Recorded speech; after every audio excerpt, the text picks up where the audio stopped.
जातक के सिर पर बैठी साहस दे भरपूर स्त्री जाति की भेड़ चतुर या फिर मंगल क्रूर।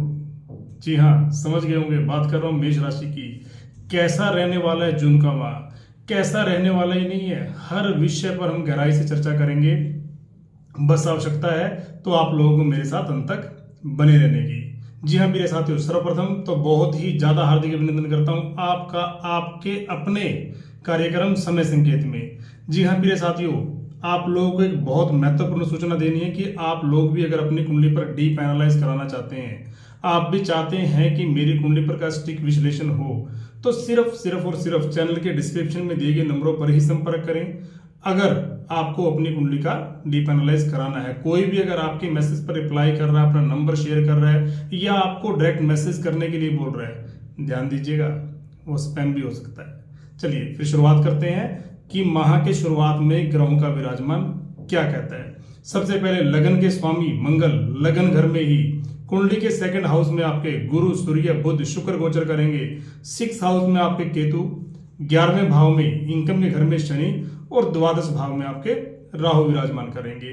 किन किन ग्रहों का गोचर होने वाला है इस माह के अंदर? 12 जून को शुक्र मिथुन राशि में, 14 जून को बुध भी मिथुन राशि में और 15 जून को सूर्य भी मिथुन राशि में गोचर करेंगे। सबसे पहले जानेंगे आपके स्वास्थ्य के बारे में, कैसा रहने वाला आपका स्वास्थ्य, बिकॉज हेल्थ इज वेल्थ, सबसे ज्यादा जरूरी है आपके लिए।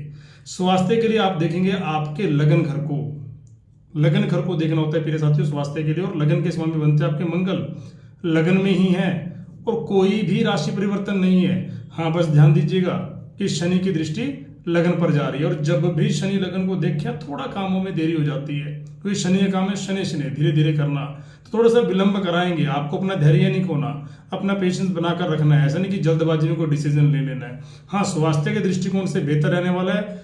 जून माह में मैं कहूंगा कि हेल्थ के दृष्टिकोण से काफी अच्छा है, क्योंकि लगने जब लगन में ही बैठेंगे तो कोई क्वेश्चन होना ही नहीं चाहिए। अपने घर में विराजमान होकर के ये कभी भी बुरा नहीं करते। इवन मैं कह सकता हूं कि अगर पहले से कोई समस्या चली हुई आ रही है आपको हेल्थ में, तो वो भी इस समय आपकी ठीक हो सकती है। बात करें आपके एजुकेशन की, कैसा रहने वाले आपकी शिक्षा। शिक्षा के लिए हम कुंडली का पंचम भाव देखते हैं और पंचम भाव के स्वामी बनते हैं आपके सूर्य, बैठे हुए हैं आपके सेकंड हाउस में, बुध गुरु शुक्र के साथ युति बनाकर बैठे हैं। सूर्य भले ही मैं कह सकता हूं कि यहां पर बैठकर धन भाव में अच्छे परिणाम देंगे, इसमें कोई डाउट नहीं है, क्योंकि ज्ञान के स्वामी धन भाव में है। लेकिन जब ये मिथुन राशि में आ जाएंगे 15 जून को, तो मैं इतना ही कहूंगा कि परिणाम तो तब भी अच्छे देंगे, बस आपका जो फोकस है वो थोड़ा सा आपको बनाकर रखना है, कंसंट्रेशन, आपकी एकाग्रता, दूसरे शब्दों में मैं कहूँ आपकी इच्छा शक्ति मजबूत होनी चाहिए, क्योंकि शनि भी पंचम भाव को देख रहे हैं। और शनि और राहु इनका काम क्या होता है? विच्छेद करना। किस चीज से? ज्ञान से। तो ये आपको विच्छेद ना करे, तो इसलिए आपकी एकाग्रता बराबर बनी रहनी चाहिए। अगर वो बराबर रहेगी और आपका कंसंट्रेशन अच्छा रहेगा, आप मूड के हिसाब से ज्यादा नहीं सोचेंगे, तो कह सकता हूं कि बेहतर रहेगा आपका शिक्षा का समय जून माह के अंदर। और वीडियो के अंत में हम आपसे साझा भी करेंगे कि आप क्या ऐसा उपाय करें जिससे कि आपकी एकाग्रता बराबर बनी रहे और आप अपने ज्ञान से विच्छेद ना करें। बात करते हैं आपकी लव लाइफ की, कैसा रहने वाला है प्रिय साथियों। पंचम भाव सिर्फ ज्ञान और संतान का नहीं है, ये आपकी लव लाइफ का भी है। और पंचम भाव के स्वामी सूर्य है, मैंने आपको बताया कि सेकंड हाउस में बैठे हुए हैं और शनि की दृष्टि भी पंचम भाव पर है, मंगल आपके लगन में ही विराजमान है।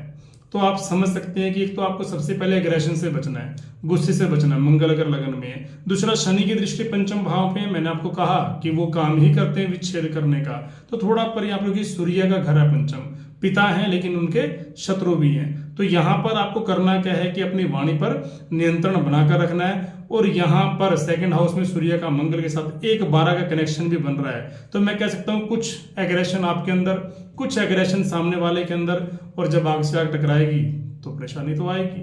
बस आपको यहाँ पर थोड़ा सा एडजस्टमेंट करना, अच्छे से हैंडल करना है। अगर सिचुएशन अच्छे से हैंडल कर लेते हो, सामने वाला गुस्से में आप शांत हो जाते हो, तो लव लाइफ बैलेंस करके आप आगे बढ़ सकते हो, चल सकती है। डरने वाला कोई यहाँ पे विषय नहीं है।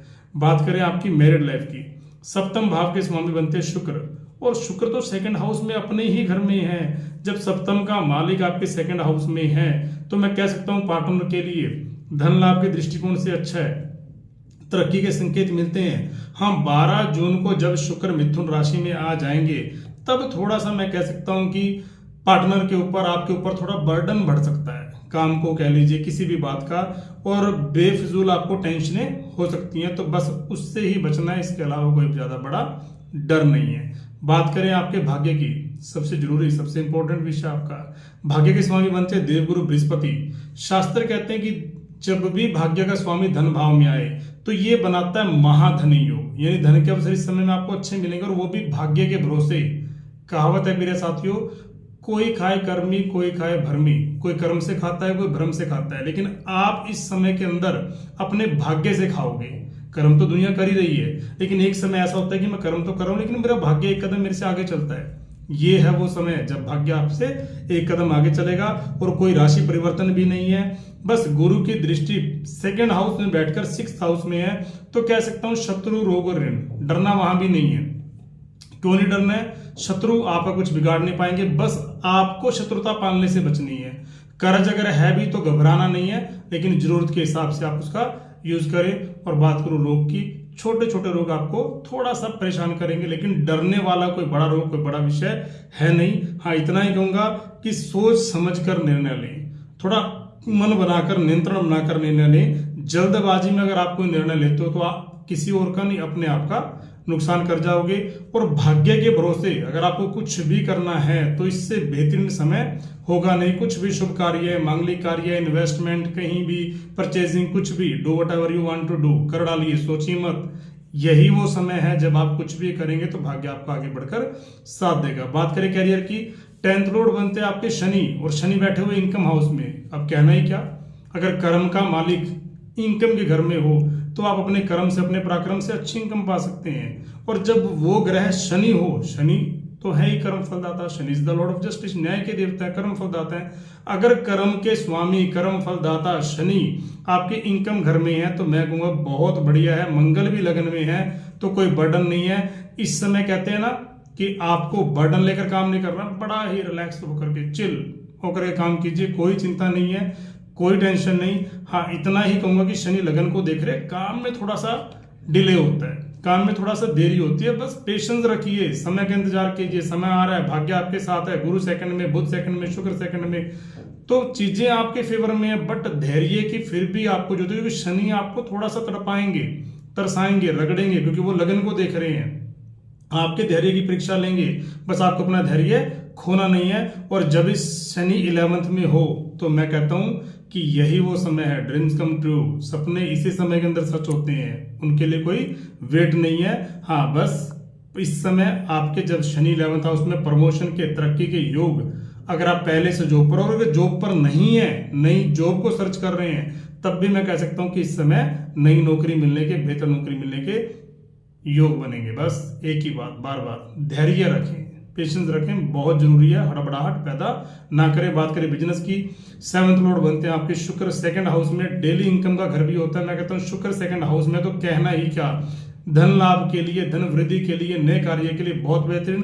15 जून के बाद जब ये मिथुन राशि में आ जाएंगे तब भी कोई डर नहीं है। तब भी मैं ये कहूंगा कि आपकी एवरेज रिजल्ट तब भी मिलेगा, क्योंकि तब आपकी मेहनत में थोड़ा सा आपको एफर्ट्स ज्यादा डालने पड़ सकते हैं, बस इतना ही, इससे ज्यादा तब भी नहीं है।